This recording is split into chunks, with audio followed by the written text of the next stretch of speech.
사무엘하 20장입니다.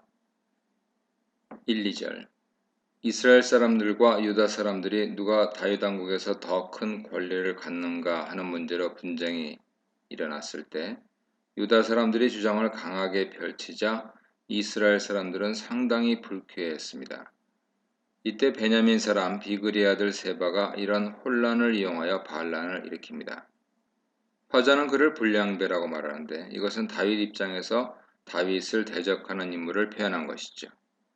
화자는 하나님은 다윗만을 하나님 나라인 이스라엘 왕으로 선택하셨기 때문에 이렇게 표현합니다. 세바는 나팔을 불어 다윗에게 맞설 군대를 소집하죠.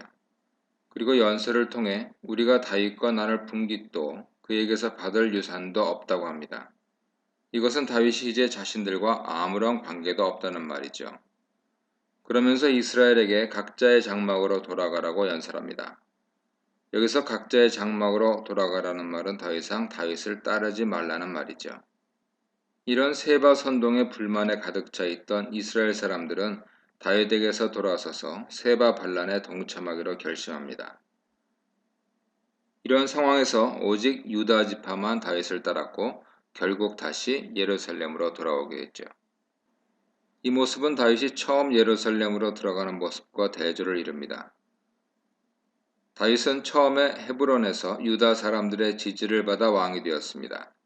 그리고 아브넬과 이스보셋의 죽음으로 이스라엘 사람들의 지지를 받게 되었고 유다와 이스라엘 사람들의 지지 속에서 예루살렘에 입성했죠. 하지만 압살롬 반란 이후 상황은 바뀌어서 다윗이 처음 왕이 되던 상황으로 돌아가 오직 유다 사람의 지지만을 받으며 예루살렘으로 쓸쓸하게 돌아왔습니다. 다윗이 이런 결과를 얻게 된 이유는 다시 왕으로 복귀하는 과정에서 하나님의 의견을 묻고 도우심을 구하는 과정이 없었기 때문입니다. 하나님은 분명히 하나님의 도우심으로 반란군을 이길 수 있었습니다.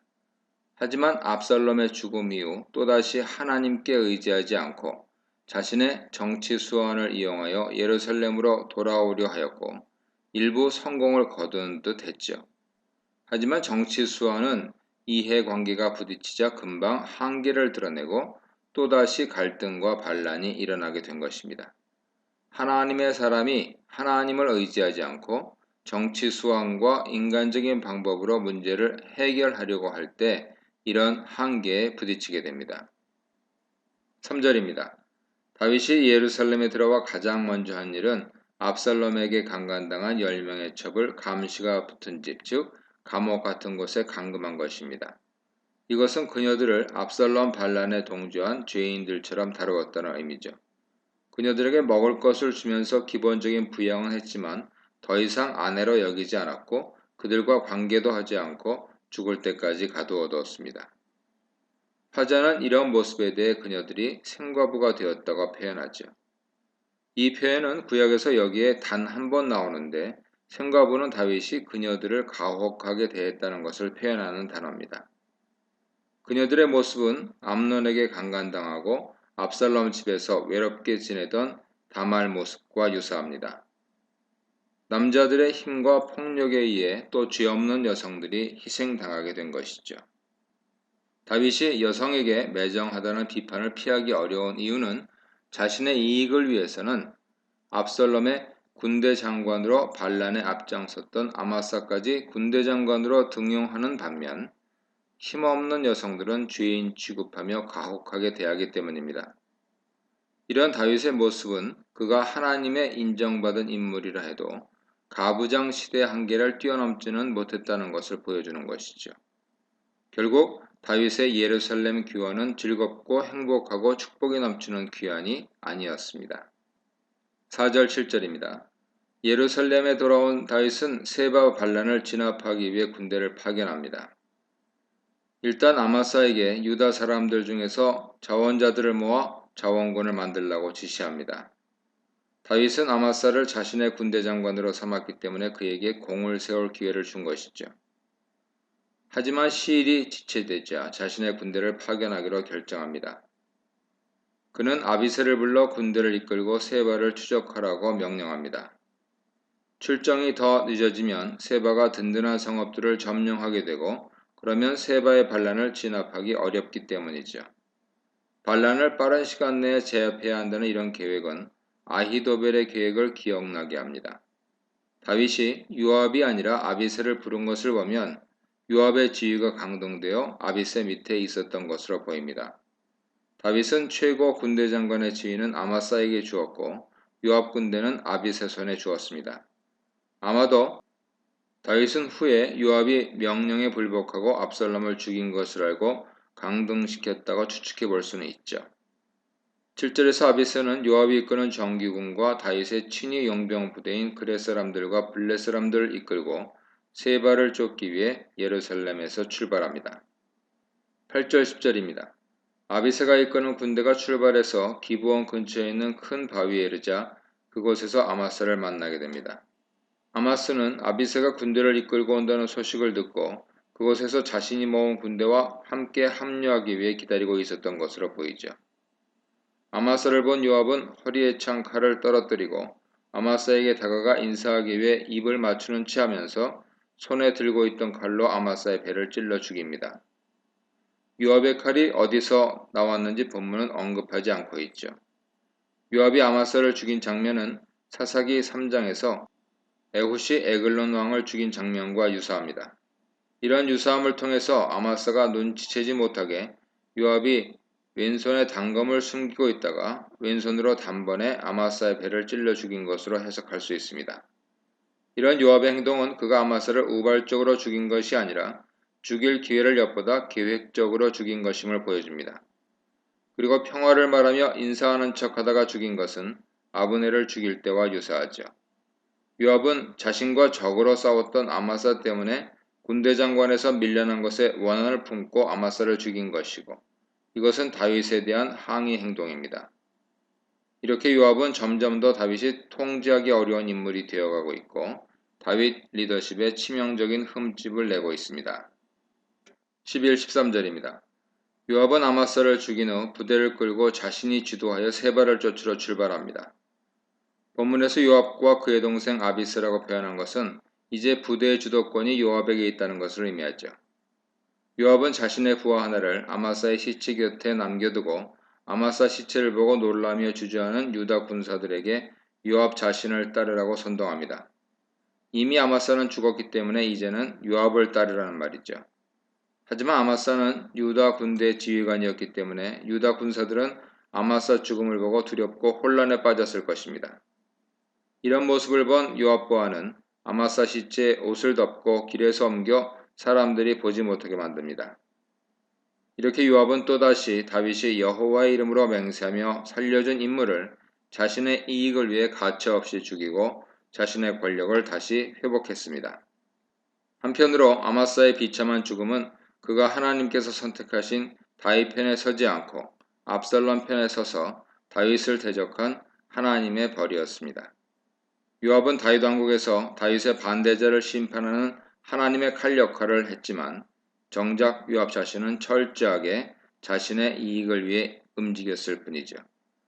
하나님께서 자기 욕심을 위해 움직이는 요압의 손으로 하나님 보시기에 악한 자를 심판하신 것입니다.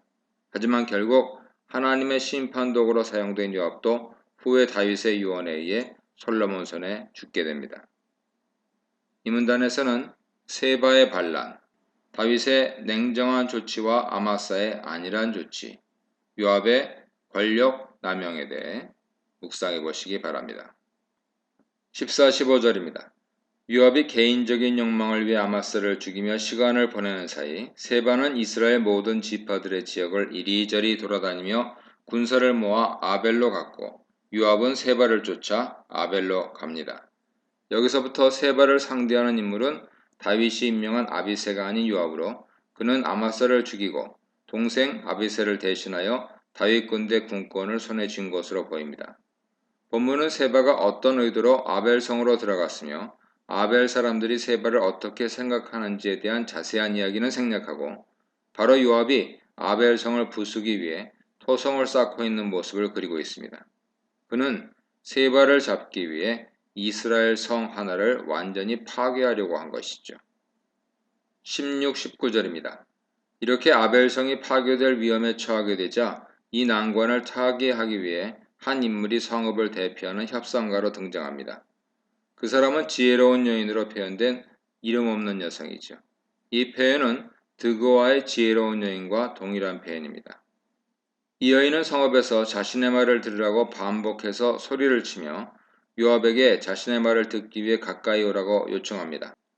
이 모습은 잠언 8장 6절에서 지혜가 길가의 높은 곳과 네거리에서 성문격과 문호기와 여러 출입문에서 사람들을 부르며 자신의 말을 들으라고 외치는 것과 유사합니다.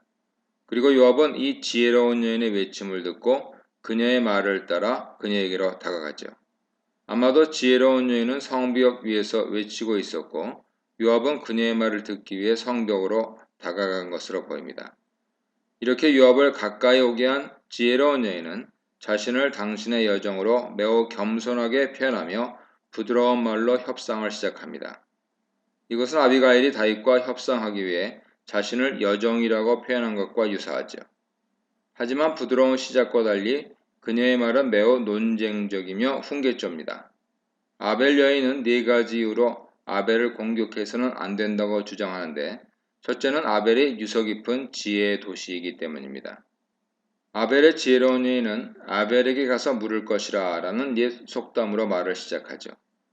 아벨이 옛날부터 지혜 전통이 있는 도시로 이곳에 지혜로운 조언을 듣기 위해 많이들 왔다는 것을 의미합니다. 그리고 그 일을 끝내었다 하는 말은 그곳에서 조언을 구하면 모든 문제가 해결되었다는 의미입니다. 즉, 아벨이라는 도시는 지혜가 매우 깊고 풍부하고 유용하며 이스라엘 사회에서 매우 중요한 역할을 하고 있다는 것을 강조해서 아벨을 공격하는 것은 잘못임을 일깨워주죠. 둘째로 자신은 충성되고 평화롭게 이스라엘 통치를 받는 백성이기 때문이라고 합니다. 이는 자신이 현재 다윗 왕권을 지지하고 있다는 사실을 천명한 것으로 다윗 왕권을 지지하는 자신들을 죽이는 것이 정당한지 간접적으로 물은 것이죠. 셋째로 이스라엘 중에 어머니 같은 성읍을 파괴하려는지 묻습니다. 어머니 같은 성읍은 성읍 즉 이스라엘 중에 어머니라는 뜻으로 이것은 아벨이 이스라엘의 어머니라고 말하고 있는 것이죠. 구약에서 이스라엘의 어머니로 불린 사람은 사사 드보라가 유일한데 그녀는 선지자로 하나님께서 주시는 지혜와 신앙을 가지고 이스라엘 백성을 올바로 재판했고 또한 이스라엘을 적의 손에서 구원해낸 사사입니다. 드보라에게 와서 재판을 받았던 것처럼 문제가 생기면 아벨에 와서 물어보아 해결받고 갔을 것이죠. 그러므로 여기서 어머니라는 것은 이스라엘을 지혜로 교육하고 조언하는 역할을 의미합니다. 넷째로 아벨은 여호와의 기업이라는 것이죠. 여호와의 기업이라는 뜻은 여호와께서 그의 백성에게 그곳에 살도록 주신 곳으로 함부로 파괴하거나 빼앗거나 팔거나 해서는 안 되는 장소입니다. 아벨의 지혜로운 여인은 아벨을 파괴하는 것은 여호와의 율법을 어기는 행위라고 말하는 것이죠. 그녀의 말은 여호와의 율법에 대해서는 전혀 생각하지 않은 채 수단과 방법을 가리지 않고 오직 자신의 목적을 이루는 것에만 골몰하는 요압에게 그의 방식이 잘못되었다고 직언한 것입니다. 22절입니다. 요압은 이제야 자신의 행동이 매우 심각한 죄라는 것을 인식하고 세 번이나 반복적으로 그런 의도를 가지고 행동한 것이 아니라고 강하게 부인합니다. 이런 반복적인 부인은 요압이 아벨 여인 공격에 당황했고 자신의 잘못을 인정하고 있음을 나타내죠. 아벨의 지혜로운 여인은 요압의 어리석은 생각을 깨닫게 한 것입니다. 요압은 자신의 잘못을 깨달은 후 단지 세바가 다윗에게 반란을 일으켰기 때문에 그를 잡으려고 하는 것이니 그만 넘겨주면 떠나겠다고 협상합니다. 무조건 공격하여 다 죽이려던 요압이 세바만 넘겨주면 물러가겠다고 한 발 물러선 것이죠. 압살롬과 아마사도 죽이는 등 다윗의 명령도 무시하던 요압이 아벨 여인의 권위 있는 말에 승복하고 한 발 물러선 것입니다.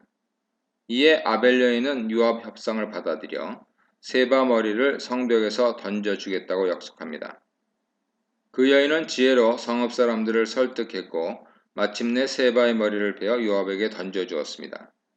요압은 성읍에서 물러가고 아벨은 무사하게 되지요. 여기서 나타나는 아벨의 지혜로운 여인의 모습은 그녀가 아벨의 지도자였다는 것을 알려줍니다. 그녀는 성읍을 대표하는 지도자로서 요압 공격의 부당성을 폭로하며 협상했고 요압의 말을 듣고 세바의 머리를 넘겨주는 결정을 내립니다. 그리고 자신의 결정을 관철하기 위해 아벨 사람들을 설득하죠. 결국 모든 일이 그녀의 결정대로 이루어집니다. 아무도 제지하거나 거부하지 않습니다. 심지어 왕의 신복인 군대장관 요압조차도 그녀의 권위를 인정하고 따르고 있죠. 이런 모습을 보면 이스라엘 사회에서 여성 지혜자가 한 지역의 지도자 역할을 하는 전통이 있었다는 것을 추측할 수 있습니다. 이렇게 아벨의 지혜로운 여인으로 인해 요압은 어리석은 행동을 멈추었고 아벨은 전쟁과 살육과 파괴를 피할 수 있었으며 다윗 왕은 자신의 백성을 학살했다는 악평을 피할 수 있게 되었습니다. 이렇게 다윗은 세바를 제거함으로써 이스라엘 반란을 제압하고 다시 왕권을 든든히 세우게 됩니다. 23, 26절입니다. 이 단락은 다윗 신하들의 명단으로 2명의 군대 지휘관인 요압과 브나야, 2명의 민간 관리인인 아도람과 여호사밧, 2명의 제사장인 사독과 아비아달, 그리고 스와는 서기관으로 일하는 대신으로 언급되고 있습니다. 여기서 주목할 것은 요압이 군 최고 책임자로 언급되어 있는 것으로 아마도 요압은 아마사를 죽이고 세바의 반란을 진압한 뒤에 다시 다윗의 군대 장관으로서 권력을 잡은 것으로 보입니다. 다윗 신하들의 명단은 압살롬과 세바 반란으로 어선했던 전국이 다시 정상화되었다는 것을 나타내죠. 다윗 신하의 명단을 끝으로 다윗 왕의 이야기는 끝이 납니다. 이어나오는 21, 24장은 부록으로서 다윗이 다스리던 시대에 일어난 여러 에피소드들을 모아놓은 모음집이죠. 하나님과 동행함으로 시작한 다윗 왕은 하나님과 언약을 맺은 큰 은혜를 입었지만 그의 말년은 하나님께서 그와 동행하시는 모습이 거의 나타나지 않고 다윗도 하나님께 의지하는 모습이 나타나지 않습니다. 이런 다윗의 모습을 보면서 높은 자리에 오른 사람이 끝까지 신실하게 하나님을 믿는 것이 쉽지 않다는 생각을 하게 되지요. 하지만 하나님께서 다윗은 사울처럼 왕위에서 내쫓지 않으시고 후계자도 준비해 주심으로써 다윗에게 약속하신 언약을 신실하게 지키셨습니다. 결국 사람이 의지할 것은 인간의 신실함이 아니라 하나님의 신실하심이라는 것을 다시 한번 생각하게 합니다. 이 문단에서는 요압의 강경 진압 계획, 한 여인의 지혜로운 대안, 스스로 분깃을 거부한 세바에 대해 묵상해 보시기 바랍니다.